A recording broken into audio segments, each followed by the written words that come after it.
네, 여러분 안녕하세요. 이번 시간에는 4-2-1 전기 에너지의 생산 단원에 대해서 공부해 보겠습니다. 우리가 1단원에서는 지구의 환경 변화와 그 에너지 해가지고 생태계의 환경을 변화시키는 여러 가지 요인들에 대해서 살펴봤고요. 그런 문제점을 해결하기 위해서 오염물질을 줄이는 것도 있지만 에너지를 효율적으로 사용하는 것에 대해서 살펴봤었습니다. 그래서 요번 단원에서는 그 에너지의 사용과 관련되어 일단 먼저 지금 현재 가장 많이 사용되고 있는 전기 에너지에 대한 이야기를 먼저 시작해 보도록 하고요. 그래서 오늘은 그런 전기 에너지가 어떻게 만들어지는지에 대한 내용을 공부해 보도록 하겠습니다. 교과서 276페이지를 펴시고요. 지금부터 시작하겠습니다. 네, 먼저 오늘의 학습 목표입니다. 첫 번째, 전자기 유도 현상을 설명할 수 있다 있는데요. 일단 전기를 발전소에서 만드는데 그런 전기를 만드는 것과 관련된 과학적 원리가 바로 전자기 유도 현상입니다. 그래서 전자기 유도에 대해서 살펴볼 것이고요. 그 다음에 두 번째는 간이발전기를 만들고 에너지가 변환되는 과정을 토의할 수 있다 해서 실제 만들어 보지는 못하지만 그 전기 생산을 간단하게 이제 실험해 볼 수 있는 그것의 그 실험의 원리를 살펴보고요. 그것을 에너지 전환 측면에서 살펴보는 내용입니다. 그 다음에 세 번째, 화석연료와 핵에너지 등을 이용하여 전기에너지를 생산하는 과정을 분석한다 해서 실제 우리나라에서 전기를 가장 많이 만들고 있는 발전소가 바로 화석 발전소하고 그 다음에 원자력 발전소인데요. 이 두 가지 방법을 중심으로 전기 에너지가 어떠한 원리로 만들어지는지를 살펴보도록 하겠습니다. 먼저 277페이지에 이제 활동으로 단원 열기가 있는데요. 지금 두 가지 손전등이 나옵니다. 하나는 배터리를 포함하고 있는 그런 손전등이고요. 그 다음에 두 번째는 손잡이를 돌리거나 움직여서 건전지 없이, 배터리 없이 불이 들어오는 그런 손전등입니다. 이때 이 두 가지 손전등에서 일단 에너지 전환이 어떻게 되는지를 한번 살펴보면요. 첫 번째, 배터리가 있는 경우는 배터리 안에 화학 에너지가 전기 에너지로 전환이 되는 거고요. 그리고 그 전기에 의해서 빛이 나오게 되는 겁니다. 반면에 배터리가 없는 그런 손전등 같은 경우는 그 배터리가 없는 손전등에 어떤 손잡이를 움직이게 되죠. 그럼 그 운동 에너지가 바로 전기 에너지를 만들게 되고요. 그게 바로 빛을 내는 겁니다. 이때 한번 해보면 알겠지만 손잡이를 빠르게 돌릴 때와 느리게 돌릴 때 둘 중에 누가 더 밝으냐 하면 당연히 빠르게 돌릴 때 빛의 밝기가 밝아질 겁니다. 이처럼 우리 주변에는 배터리 없이 작동되는 전기 제품들이 있는데요. 흔히 자가발전형 라고 되어 있는 거. 그래서 요즘 그 어린아이들이 많이 타는 그 킥보드 중에 바퀴에서 불 들어오는 그런 애들 있죠. 그런 아이들, 자가 발전용 발광 킥보드 이런 아이들이 바로 이것과 똑같은 원리로 그 만들어지는 빛이 들어오는 그런 장치가 되겠습니다. 그럼 이제 이런 장치들이 어떤 원리로 빛을 내게 되는지 이제 내용으로 들어가 보겠습니다. 얘가 지금 발광 킥보드입니다. 이 안에 이제 어떠한 장치가 있는데요. 이 장치에 의해서 이제 불이 들어오게 되는 거고 이 원리를 우리는 이제 살펴보게 될 겁니다. 이 발광 킥보드 안에 바퀴에 보면은요. 자석이 들어 있고요. 코일을 감은 철심 이런 애들이 들어 있어요. 자석. 바로 그 전지 없이 전기를 만들어내기 위해서는 이 자석과 관련되어 있는 이 원리가 들어가는데요. 그게 바로 이제 전자기 유도라고 하는 겁니다. 그래서 이러한 전자기 유도를 우리가 공부를 하기 위해서는 우리 중학교 때 배운 자석, 그 다음에 자기장에 대한 내용을 다시 한번 살펴볼 필요가 있는데요. 일단 자석이 있습니다. 이때 자석 사이에는 같은 극 사이에는 서로 밀어내는 청력이 작용을 하고요. 그 다음에 서로 다른 극 사이에는 인력이 작용을 하죠. 이처럼 자석 사이에는 밀어내는 힘과 서로 잡아당기는 힘이 있는데 이것을 자기력이라고 얘기를 하고요. 이러한 자기력이 작용하는 공간을 우리는 자기장이라고 얘기를 하게 됩니다. 그러니까 자석은 꼭 달라붙어 있지 않더라도, 그러니까 좀 근처에 이렇게 근처에 S극이 있더라도 서로 잡아당기는 힘이 작용하죠. 그 이유는 자석 주변에 바로 자기력이 작용하는 공간인 자기장이 형성되기 때문입니다. 이때 자기장은 방향이 있다라고 얘기를 하는데, 그 자석의 주변에 나침판을 갖다 놓으면요, 나침판의 N극이 어떤 한쪽 방향을 가리키게 됩니다. 이때 N극이 가리키는 방향을 우리는 자기장의 방향이라고 하고, 이 그림에서 자기장의 방향을 이 주변의 나침판에 이제 를 갖다 대면 이렇게 N극이 요 N에서 나와서 S극으로 들어가는 걸 볼 수가 있습니다. 그래서 보통 자기장의 방향은 N극이 가리키는 방향, 그래서 N극에서 나와서 S극으로 들어간다, 이렇게 표현할 수가 있습니다. 그 다음에 이 자기력선이라고 하는 것은 자기장의 방향을 이제 나침판을 쭉 갖다 놓은 방향 가리키겠죠? 이때 이 방향을 선으로 쭉 이은 것, 이것을 자기력선이라고 얘기를 하고, 방금 얘기했던 것처럼 N극에서 나와서 S극으로 들어가는, 그 다음에 여긴 나와 있지 않지만 사실 자기력선은 패곡선이에요. 패곡선. 패곡선이기 때문에 이렇게 N극에서 나와서 S극으로 들어가면, 이렇게 끝나면 패곡선이 되지 않죠? 그래서 이 자석 내부에서도 이렇게 연결되는, 이렇게 N극에서 나와서 이렇게 들어가서 자석의 내부에서는 S에서 N으로 향하는 이러한 것이 바로 자기력선입니다. 그리고 이제 자기장이 세다, 그러니까 자기력에 미치는, 그러니까 자기력이 세게 미친다, 이렇게 얘기하는 걸 자기장의 세기라고 하는데요. 자기장의 세기는 자기력선의 간격이 조밀할수록 자기장의 세기가 세다라고 얘기를 하게 됩니다. 어쨌든 이런 자기력선, 그 다음에 뭐 이런 것, 눈에 보이지 않는 자기장을 이제 선으로 한번 표시를 해보는 거죠. 이것을 보통 자기력선이라고 생각을 하면 됩니다. 이처럼 자석 주변에는 자기력이 작용하는 자기장이라는 게 형성되는데, 이 자석이 아님에도 불구하고, 즉 전류가 흐르는 코일인데도 불구하고 그 근처에는 자기장이 형성됩니다. 그러니까 지금 이렇게 보면 코일을 이렇게 감아 놓고요. 코일을 감아 놓고 이 코일을 이제 전원 장치로 연결을 해서 전류가 흐르게 돼요. 그랬더니 마치 막대 자석처럼 주변에 자기장이 흐르더라는 거죠.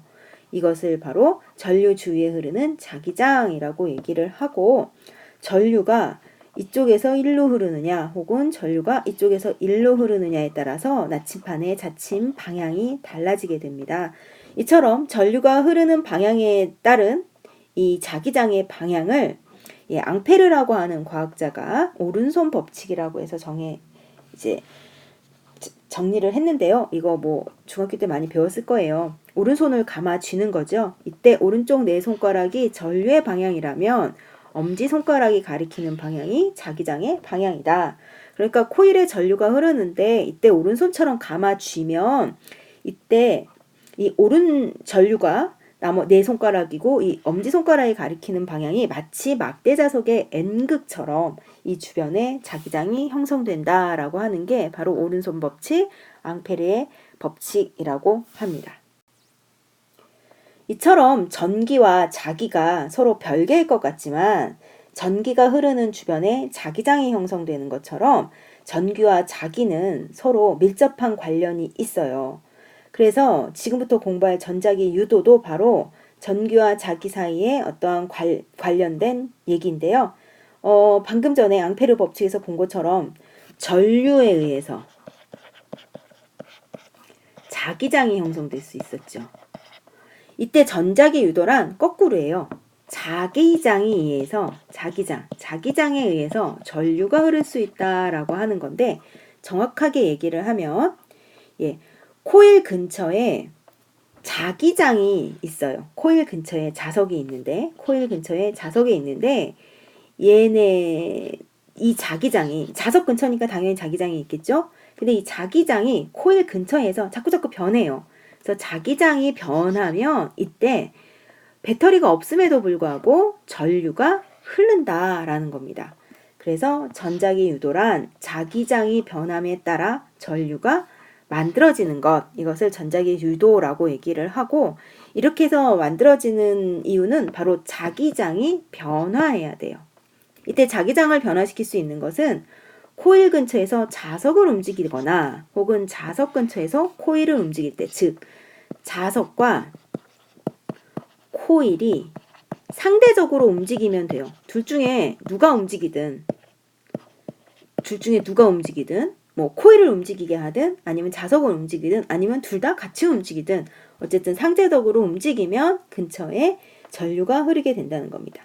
그래서 지금 이 사진을 보면 지금 배터리가 없어요. 그냥 코일을 쭉 감아놨어요. 그 다음에 전류가 흐르는지 전류계를 연결을 한 다음에 이 코일 주변에서 자석을 왔다 갔다 하는 거예요. 자석을 왔다 갔다 했더니 자석을 넣을 때나 뺄 때 이렇게 움직이면 자석이 움직이니까 자기장이 변하겠죠? 이럴 때는 전류가 흐른다는 거예요. 그런데 코일 이 안쪽에 자석을 가만히 두고 정지해 있으면 전류가 흐르지 않는다. 이런 걸 알 수가 있어요. 그래서 자기장이 변하면, 즉 움직이면 자기장이 변하면 전류가 생기더라. 이것을 바로 전자기 유도라고 얘기를 합니다. 그래서 이제 전자기 유도 내용을 좀 정리를 해보면요. 전자기 유도에 의해서 흐르는 전류를 보통 유도 전류라고 얘기를 합니다. 전자기 유도 현상에 의해서 전류가 흐르면 그걸 유도 전류라고 그러고, 전류가 흐르려면 그 전류를 흐르게 하는 어떤 원인이 있어야 되겠죠. 여러분 아마 뭐 중학교 때 회로에서 배웠을 거예요. 회로에 전류가 흐르게 하려면 마치 물길에 전류가 흐르려면 그 물의 높이 차, 이게 있어야 되는 것처럼 어떤 회로에 전기가 흐르려면 이쪽과 이쪽에 높이 차, 이게 있어야 되죠. 이것을 흔히 전위차 해서 전기적인 위치의 차이, 그리고 이것을 다른 말로 하면 전압이라고 얘기를 하고요. 이러한 전압이 바로 전류를 흐르게 하는 어떤 힘이죠. 그것을 바로 기전력이라고 얘기를 하는 겁니다. 그래서 유도 기전력이다라고 얘기를 하면 전자기 유도에 의해 코일에 전류가 흐르도록 하는 기전력, 전기를 생산하게 하는 어떤 원인이 되는 것, 바로 전압이라고 생각을 하면 됩니다. 이것을 유도 기전력이라고 얘기를 하고, 이러한 유도 기전력에 대해서 사실 패러데이가 어떻게 하면 전기가 많이 흐르느냐라고 해서 이제 정리를 했는데요.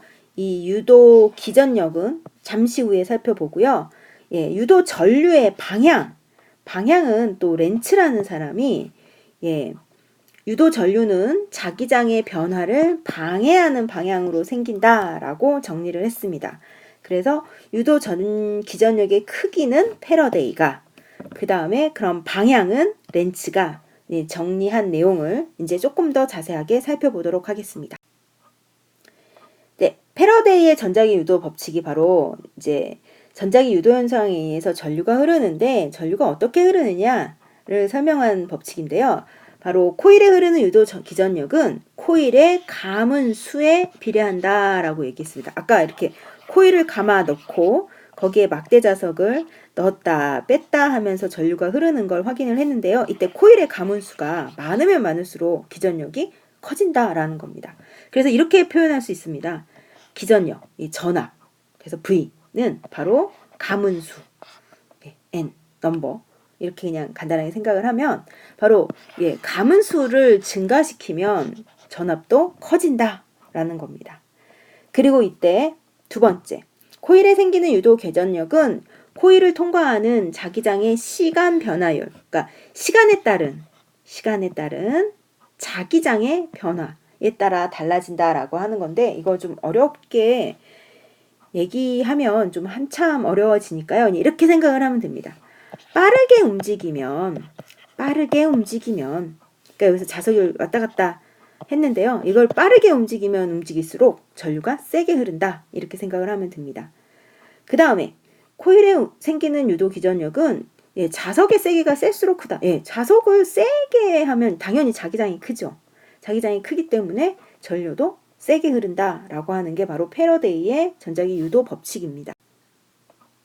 그 다음에 이제 이게 어려운 건데요. 그러면 전류가 어떤 방향으로 흐를 것인가 라고 하는 건데, 이거는 이제 뭐냐면요. 자기장의 변화를 방해하려는, 자기장의 변화를 방해하려는 방향으로 움직인다. 전류가 흐른다는 겁니다. 이거를 이제 하나하나 한번 살펴볼 텐데요. 교과서는 279페이지에 그림 4-30번의 유도전류의 방향이 나오게 돼요. 이거를 이제 살펴보면요. 얘 지금 이제 코일을 감아 놓고요. 코일의 안쪽으로 자석을 왔다 갔다 하면서 전류가 흐르는 거를 살펴보는 건데요. 이때 N극이 이렇게 들어갑니다. N극이 들어갑니다. N극이 들어가면 유도 전류의 방향은 들어가는 N극을 방해하려는 쪽으로 생기게 돼요. 즉, 이 초록색이 N극이니까 초록색의 방향이 자석에 의한 자기장 방향인데, 유도 전류에 의한 자기장의 방향은 이거에 반대로 생기게 되는 겁니다. 그래서 N극이 내려가는 방향으로 자기장이 형성됐다면 이것을 다시 밀어 올리려는 방향으로 전류가 흐르게 된다는 거죠. 자기장이 형성되게 된다는 거죠. 그럼 어떻게 돼야 되냐?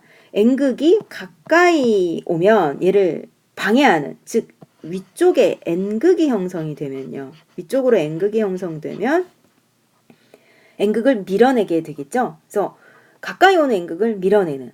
그래서 여기에 N극이 형성되게 하면 됩니다. 그럼 N극이 형성되게 되면 여기 엄지 손가락 이렇게 해서 손을 그리면 요 방향으로 전류가 흐르게 되는 거죠.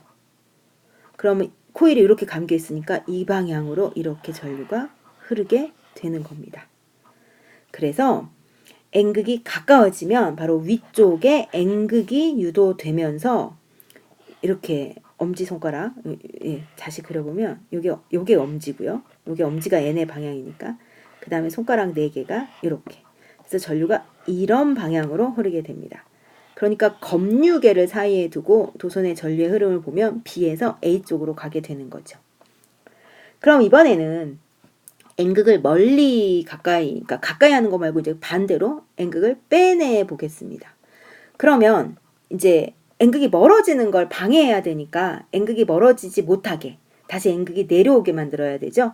그러니까 위쪽에는 S극이 형성되는 쪽 방향으로 S극이 형성되는 것처럼 막대 자석에서 이렇게 전류가 흘러야 돼요. 그래서 코일의 위쪽엔 S극. 그러면 S극이 생겨야 되니까 엄지손가락이 이렇게 되고 네 손가락이 이런 식으로 전류가 흘러야 되겠죠.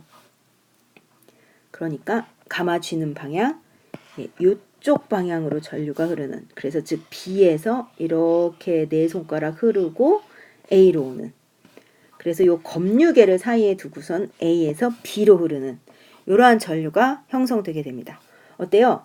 N극이 가까이 올 때랑 멀리 올 때랑 서로 반대 방향으로의 전류가 흐르게 되죠. 그러니까 자기장의 형성 방향에 따라서 전류의 방향이 바뀌게 되는 겁니다. 이번에는 S극을 가지고 한번 살펴보면요. 일단 S극이 가까이 내려와요. 그럼 그 내려오는 S극을 방해해야 되니까 어떻게 하면 될까요? 위로 S극이 유도돼야 되겠죠.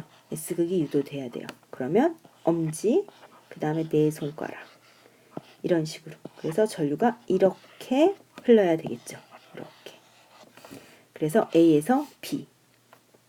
그 다음에 S극을 멀리하게 되면요. 얘를 방해해야 되니까 위쪽으로 N극이 유도되면 됩니다. 그러면 엄지손가락, 그 다음에 네 손가락. 그래서 전류는 이쪽 방향으로 이렇게 흐르게 되겠죠. 그래서 B, A. 어때요? 가까이 할 때 S극, 멀리 할 때 반대 방향으로 전류가 흐르게 됩니다.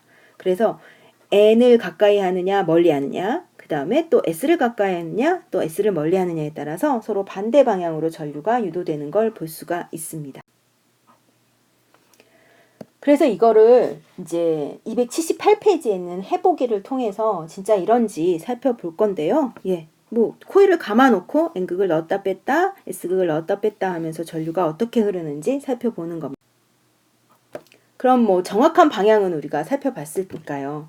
N극을 가까이 할 때와 멀리 할 때 전류의 방향이 반대다라는 거 확인해 볼 수 있죠. 그리고 막대 자석이 정지해 있으면, 즉 자기장의 변화가 없으면 전류가 흐르지 않는다는 것도 확인을 할 수가 있습니다. 그 다음에 막대 자석을 빠르게 움직일 때와 느리게 움직일 때, 빠르게 움직일 때 검유기의 바늘이 더 빠르게, 즉 유도 전류가 많이 흐른다는 걸 확인할 수가 있습니다. 그래서 이러한 전자기 유도를 정리해보면, 일단 자석을 코일 안에 넣을 때와 뺄 때 전류의 방향이 반대이고, 또 자석의 극을, 즉 N극을 넣느냐 S극을 넣느냐에 따라서도 유도 전류의 방향이 반대가 됩니다. 반면에 자석을 정지시키면, 즉 자기장의 변화를 주지 않으면 전류가 흐르지 않는다는 거 알 수 있고요. 자석을 움직이는 속력이 빠를수록 유도 전류가 많이 흐른다는 것도 알 수 있습니다. 그래서 이거 교과서 279페이지에 있는 그림 4-30인데요. 각각 N극을 넣었을 때랑 S극을 넣었을 때 왜 전류가 이쪽 방향으로 이렇게 흐르게 되는지 여러분들이 한번 확인을, 이제 오른손 법칙 사용하면 됩니다. 이 경우에 오른손 법칙. 이게 손가락 4개. 그 다음에 얘가 N극이 가리키는 방향, 자기장의 방향, 그 다음에 내 손을 감아주는 게 전류의 방향. 이렇게 생각을 하면 되니까요. 요거 여러분들이 직접 한번 해보던가 아니면 수업 시간에 선생님이랑 같이 해보도록 하겠습니다. 네, 교과서에는 없는 내용인데요. 이러한 전자기 유도가 어디에 이용되느냐. 전자기 유도는 어쨌든 자석과 코일이 상대적으로 움직이면 전류가 유도되는 거죠. 그래서 아까 살펴봤던 킥보드의 바퀴요. 이 안에 자석이 있고 그 다음에 코일을 감은 철심이 있습니다. 근데 바퀴가 이렇게 움직이면요. 자석 주변에서 코일이 움직이는 거죠. 얘네들 사이에 상대적 이동이 있습니다. 그러면서 전류가 흐르고 바로 불이 들어오게 되는 그런 거죠. 그 다음에 자전거의 전조등도 마찬가지입니다. 자전거의 전조등도 코일이 있고요. 회전축에 자석이 붙어 있어요. 그러면 페달을 돌리면 얘가 움직이면서 자석이 움직이겠죠. 그러면 자기장의 변화가 생기면서 불이 들어오게 되는 겁니다. 그 다음에 이제 잠시 후에 우리가 발전기요. 발전기가 바로 자석 주변에 코일을 감아놓고 코일을 움직이는 겁니다. 코일을 움직이게 되면 바로 전자기 유도에 의해서 전류가 흐르는 거, 마이크, 이 안에 코일이 있고요. 자석이 붙어 있는데 이렇게 말을 하면 진동에 의해서 얘네들이 상대적으로 이동을 하게 돼요. 그러면서 전류가 흐르는 거. 교통카드도 마찬가지예요. 카드에 코일이 있고요. 그 다음에 요 단말기에 자기 자석이 있는데 가까이 되면 상대적인 움직임에 의해서 자기장의 변화가 생기겠죠. 그렇기 때문에 금액이 찍히는 거죠. 이런 것들 모두 전자기 자석과 코일이 움직임에 의해서 전자기 유도 현상을 이용한 예가 되겠습니다. 네, 그러면 확인 문제 한번 보고 이제 다음 내용으로 넘어가도록 하겠습니다. 코일 근처에서 자석을 움직일 때 코일에 흐르는 전류를 무엇이라고 그러냐? 건전지를 연결해서 흐르는 게 아니라 자기장 때문에 생긴 전류. 그래서 이것을 유도 전류라고 얘기를 하죠. 네, 그래서 우리가 보통 발전기, 간이 발전기, 이렇게 발전기라고 얘기하는 것들이 바로 다 이러한 전자기 유도를 이용한 예가 되겠습니다. 그래서 발전기의 원리를 한번 살펴보면요. 발전기란 전자기 유도를 이용해서 운동 에너지와 같은 역학적인 에너지를 전기 에너지로 전환하는 장치입니다. 그래서 지금 얘기를 들어보면요. 여기 지금 자석이 있습니다. N극 S. 자기장이 이렇게 형성이 되고 있는 건데 이 안에 코일이 있어요. 코일이 있는데 코일이 회전을 하는 거예요. 코일이 이제 이렇게 있다가 앞에서 한번 볼게요. 코일이 이렇게 납작하게 있다가 얘가 이렇게 돌아가요. 돌아가면 이 자기력선을 통과하는 이 코일에 의해서 이게 코일이 이렇게 감겨 있는데 얘를 이제 자기력선이 통과를 하는 거죠. 통과를 하는데 얘가 바짝 서 있느냐 아니면 누워 있느냐 아니면 비스듬히 있느냐에 따라서 요 코일의 안쪽 단면적을 통과하는 자기력선의 개수가 달라지게 되겠죠. 그러니까 이거 뭐하고 똑같으냐 하면요. 위도에 따라서 태양 에너지를 받는, 그러니까 같은 1m인데 같은 1제곱미터인데 얘가 곧장 받느냐 아니면 누워서 받느냐에 따라서 각각의 면적이 받는 태양 에너지의 양이 달라지는 거죠. 그거랑 똑같습니다. 코일이 서 있느냐 누워 있느냐 비스듬히 있느냐 이 각도에 따라서 이 코일 단면을 지나가는 자기력선의 개수가 달라져요. 즉 자기장이 변화가 일어나게 되는 겁니다. 자기장의 변화가 일어나게 되니까 전류가 흐르게 되겠죠. 그래서 누워있던 애가 이렇게 점점 씁니다. 즉 이렇게 누워있던 애가 1번, 2번에서 점점 쓰면 통과하는 자기력선의 개수가 늘어나겠죠. 즉 자기장의 세기가 세지는 겁니다. 그러면 걔를 약화시키는 방향으로 전류가 흐르게 될 거고요. 거꾸로 서 있던 애가 이렇게 눕게 되면 이번에는 자기장이 수직으로 지나가는 코일면의 면적이 감소합니다. 즉 자기장의 세기가 약해지는 것가 되겠죠. 그래서 약해지게 되면서 바로 그 자기력선이 지나가는 단면적의 넓이가 달라지게 되면서 바로 유도 전류가 흐르게 되고 얘가 이렇게 될 때랑 여기서 내려가게 될 때랑 여기서 이쪽 방향으로 흐를 때랑 이쪽 방향으로 흐를 때는 이제 전류의 세기가 전류의 방향이 바뀌게 되는 겁니다. 그래서 막대 자석 안에서 이렇게 뱅글뱅글 돌면 전류가 이쪽으로 흘렀다가 그러니까 검유계가 이렇게 있으면 이쪽으로 흘렸다가 이쪽으로 움직였다가 이렇게 방향을 바꾸면서 전류가 생기게 되는 거죠. 이처럼 발전기에서 코일이 이렇게 한쪽 방향으로 회전을 하면서 전류가 생기면 일정한 시간 간격으로 전류의 방향이 계속 바뀌게 됩니다. 이러한 전류를 교류라고 합니다. 방향이 계속 바뀌는. 그래서 이렇게 발전기에서 이 안에 유도 전류에 의해서 만들어지는 전류는 다 교류로 형성되게 됩니다. 이러한 발전기에 의한 전류가 생기는 전자기 유도를 이제 간단하게 실험을 해볼 수 있는 게 280페이지에 있는 양력기를 이용한 간이 발전기인데요. 이게 이제 뭐냐면 손으로 이렇게 쥐는 양력기 있죠. 거기 한쪽에다가는 자석을, 그 다음 또 한쪽에는 코일을 감아요. 그 다음에 이 양력기를 이렇게 누르면 얘네들이 가까워지니까 자기장의 변화가 생기겠죠. 그리고 뗄 때도 역시 자기장의 변화가 생길 거예요. 그러면 전류가 흐르기 때문에 이 코일에 연결되어 있는 이 다이오드에 불이 들어오는 걸 확인을 할 수가 있습니다. 이것이 바로 간단하게 우리가 살펴볼 수 있는 발전기의 원리가 되겠습니다. 그럼 이런 실험을 통해서 양력기가 아니라 악력기. 손에 힘을 이용해서 움직이는 발광 다이오드에 불이 켜지면 에너지가 어떤 과정을 통해서 전환되는 거냐 하는 거니까 악력기를 움직입니다. 그럼 운동 에너지죠. 그리고 이제 전자기 유도에 의해서 전기 에너지가 생길 거고요. 그것이 빛 에너지로. 그 다음에 이런 운동 에너지는 바로 사람이 가지고 있는 근육을 움직이게 하는 바로 화학 에너지가 이제 시작이니까 여기서 화학 에너지를 여기다 집어 넣은 거죠.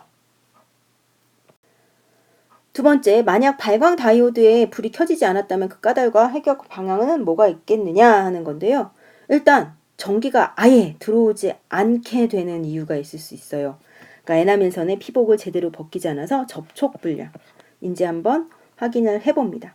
그 다음에 두 번째는 전자기 유도의 세기가 너무 약한 거 아닌가 하는 건데 세기를 강하게 하려면요. 가문수, 그 다음에 빠르게, 그 다음에 자석의 세기. 이 세 가지가 있죠. 그래서 코일을 더 감아본다던가 아니면 자석을 더 세게 해본다던가 아니면 빠르게 움직이도록 한다든가 이런 방법을 쓸 수 있습니다. 자석과 코일을 이용하여 발광 다이오드에 불을 켤 수 있는 원리 바로 전자기 유도죠. 즉 운동. 악력기를 쥐면 운동에 의해서 자기장의 변화가 생기니까 전류가 흐르게 되는 겁니다. 거꾸로 이제 악력기를 펴서 되돌아갈 때도 역시 마찬가지로 자기장의 변화가 생기니까 불이 켜지게 된다. 이런 겁니다. 그러면 실제로 발전기는 이러한 간이 발전기와 똑같은 원리로 만들어지게 되는데요. 한번 보면 보통 간단하게 살펴보면 발전기는 이렇게 생겼습니다. 바깥쪽에 코일이 있어요. 이때 코일은 움직이지 않습니다. 그래서 코일이 고정자고요. 그 다음에 이 안쪽으로 자석이 있는데 자석은 움직입니다. 그래서 자석을 회전자로 이제 이야기를 하고, 이 자석을 움직이게 하기 위해서 여기 터빈이라고 하는 날개라고 생각을 하면 됩니다. 프로펠러 날개를 연결을 시켜놓고 이 터빈이 돌아가면 자석이 코일 안에서 움직이게 되겠죠. 이러면서 전자기 유도에 의해서 전기가 만들어지게 되는 거죠. 그럼 확인 문제. 발전기의 회전자를 돌리는 프로펠러 모양의 장치를 뭐라 그러냐? 바로 터빈이라고 합니다. 그리고 우리는 바로 이 터빈을 어떤 걸로 움직이느냐에 따라서 발전의 종류가 달라지게 되는 겁니다. 그래서 282페이지에 보면 해보기에서 이 터빈을, 여기 터빈이요. 터빈을 누가 어떤 방식으로 움직이느냐에 따라서 발전의 방식이 달라지는 예가 나오게 되는데요. 하나는 화력발전이고 하나는 핵발전입니다.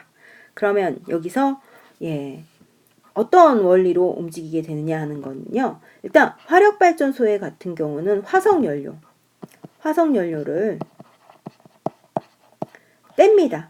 뭐 석탄을 뗀다든가 뭐 석유를 뗀다든가, 석유는 비싸서 안 떼지만 석탄을 뗍니다. 그러면 이때 열이 여기에 있는 물을 데우게 돼요.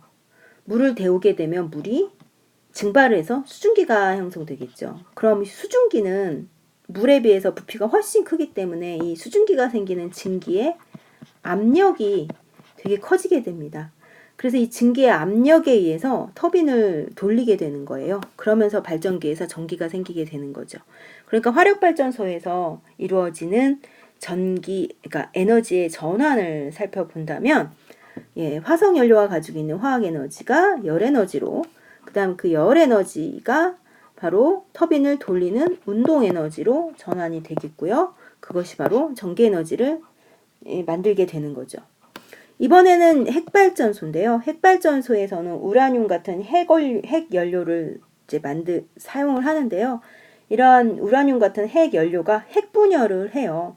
그러면 이때 굉장히 많은 양의 열에너지가 생기게 되는데, 이때 열에너지가 다시 여기 있는 물을 끓이게 되죠. 그러면 이 증기에 의해서 바로 터빈이 돌아가게 되고, 그거에 의해서 전기에너지가 생기게 되는 거죠. 그럼 여기서의 그 에너지 전환을 살펴본다면, 핵연료가 가지고 있는 핵에너지가 바로 열에너지로, 그 다음에 그 열에너지가 터빈을 돌리는 운동에너지, 그러니까 여기가 운동이 되겠죠. 이렇게 전환이 일어나게 됩니다. 그래서 가나다에 들어가야 될 건, 가는 화석연료가 가지고 있는 화학에너지, 나는 핵연료가 가지고 있는 핵에너지, 다는 얘네들을 이제 열에너지에 의해서 터빈을 돌리는 거니까 바로 운동에너지가 됩니다. 네, 화력발전소와 핵발전소의 공통점이라고 하는 건 터빈을 돌려서 이것으로 전기에너지를 만든다는 공통점이 있는데요. 차이점이란 터빈을 어떻게 해서 돌리느냐, 바로 에너지원이 서로 다르게 됩니다. 그래서 정리를 해본다면요. 화력발전소는 화석연료를 태워서 보일러에 물을 끓여 증기를 만들게 됩니다. 그러면 증기는 고압에 돼서 얘의 힘으로 바로 터빈이 회전하게 되는 거죠. 그리고 이렇게 다 쓴 증기는 다시 냉각 장치를 거쳐서 다시 물이 돼서 들어오게 되지요. 그러면 다시 얘가 계속 돌면서 터빈을 계속 움직이게 되는 겁니다. 여기서의 에너지 전환은 화석연료가 가지고 있는 열에너지, 얘를 끓이니까 바로 열에너지, 그리고 이런 증기에 의해서 터빈을 돌리니까 운동에너지, 그러면 전자기 유도에 의해서 전기가 생기게 되는 거죠. 핵발전도 역시 비슷합니다. 물론 핵발전의 원리는 저 뒤에 다음 단원에서 살펴보게 될 텐데요. 우라늄 같은 핵연료가 핵분열을 해요. 그럼 이때 막대한 양의 열이 생기는데, 이때 열에 의해서 다시 물을 끓여요. 그럼 증기가 만들어지겠고요. 이런 증기가 바로 터빈을 돌리게 되는 겁니다. 그러면 전기가 생기고, 이때 만들어진 뜨거운 물은 다시 냉각기를 거쳐서 다시 돌아오게 되는 겁니다. 여기서의 에너지 전환은 핵에너지가 가지고 있는, 그러니까 핵연료가 가지고 있는 핵에너지가 바로 물을 끓이니까 열에너지로, 그 그 다음에 걔가 터빈을 돌리니까 운동에너지, 터빈이 돌아가면 전자기 유도에서 전기가 생기니까 전기에너지, 이렇게 전환이 됩니다. 반면 수력발전은 조금 원리가 다른데요. 화력발전하고 핵발전 같은 경우는 수증기를, 그러니까 증기의 힘으로 터빈을 돌렸다면요. 얘는 물을 끌어올리는 거예요. 저수지에 물을 이렇게 끌어올려요.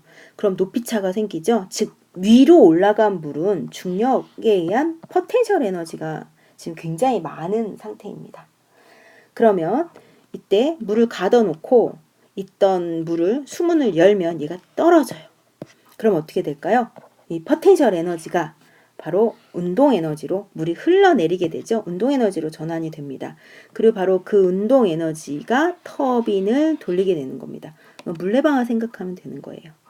그래서 물의 중력 포텐셜 에너지가 물의 흐름으로, 그 다음에 걔가 터빈의 운동으로, 그리고 그 과정에서 전자기 유도에 의해서 전기 에너지가 생기게 되는 거죠. 이러한 과정에 의해서 전기가 만들어지는 게 바로 수력 발전입니다. 풍력 발전은 그 바람의 운동 에너지가 바로 터빈을 돌리게 되는 거겠죠.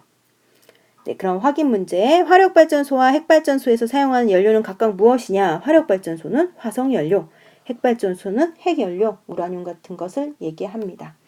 이렇게 해서 우리가 이 단원에서 살펴봐야 할 내용은 다 살펴봤고요. 283페이지에 스스로 해결하기 문제 2개를 보고 이 내용을 정리하도록 하겠습니다. 첫 번째, 자석을 움직여 코일에 유도전류가 흐를 때 유도전류의 세기를 증가시키는 방법. 우리 몇 번 반복했었는데요. 코일의 가문수, 그 다음에 자석의 세기, 그 다음에 자석을 움직이는 빠르기. 이 세 가지를 변화시키면 되는데 코일을 많이 감을수록, 강한 자석을 사용할수록, 자석을 더 빠르게 움직일수록 전류가 많이 흐르게 됩니다. 네, 일상생활에서 전자기 유도를 이용한 놀이기구나 생활용품이 있는데요. 발광 요요라고 하는 게 이제 요요 이렇게 실 감아가지고 움직이는 거 있죠. 얘도 사실은 원래 전자기 유도를 이용하는데요. 사실 요 안에 대부분의 발광 요요가 전지가 있어요. 그래서 전지가 없으면서 불이 들어오는 애가 진짜 배기 전자기 유도를 하는 애들인데요. 실제로 이렇게 막 얘가 불이 들어올 정도로 요요를 잘 요요를 잘 하는 게 아니기 때문에 대부분 파는 요요는 전지가 들어 있습니다. 그 다음에 발광 바퀴, 이거 킥보드요. 그 다음에 발광 신발, 바퀴에 이렇게 쭉 밀려가면 불 들어오는 거요. 그 다음에 자전거 발전기, 이런 거 뿐만 아니라 우리가 많이 사용하는 도난 방지기. 왜 옷가게에 가면 자석 같은 거 달려 있어서 그거 안 뜨면 삐 하고 소리 나죠. 그런 거 얘기하는 겁니다. 그 다음에 금속 탐지기. 그 다음에 교통카드. 이런 것들도 우리 모두 전자기 유도를 활용한 장치다라고 얘기할 수 있습니다. 네, 이번 전자기 유도는 내용이 조금 어려웠는데요. 어려워도 차근차근 하나씩 해가면 여러분들 잘 이해할 수 있을 거라고 생각을 합니다. 네, 그러면 오늘 수업은 여기까지 해서 마치도록 하겠습니다. 지금까지 수고하셨습니다.